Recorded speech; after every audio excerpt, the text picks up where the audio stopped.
33 militari vittime del sisma. Reggimento presenta onori accaduti.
Reggimento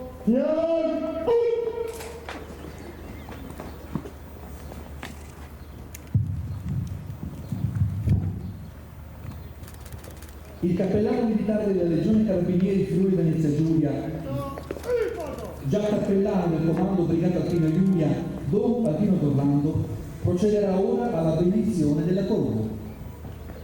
Nel nome del Padre, del Figlio e dello Spirito Santo. Preghiamo. Reggimento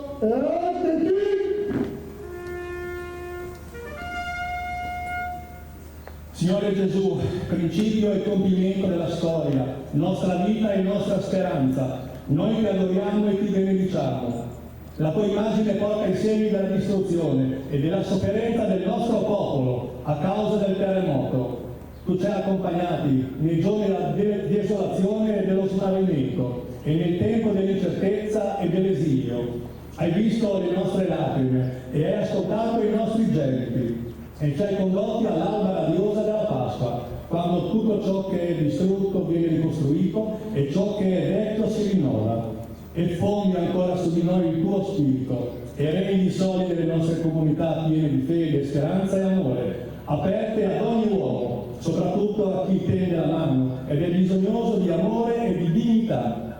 Visita con la tua potenza coloro che soffrono a causa delle tragedie naturali e si sentono abbandonati e soli. Fa che ogni ricostruzione riguardi anche la vita interiore e i legami comunitari, perché la gloria di Dio è nell'uomo vivente. Rimani con noi, Signore Gesù, sii tu la nostra forza, tu il nostro sostegno, tu la nostra salvezza in ogni prova, a te la lode e la gloria nei secoli dei secoli.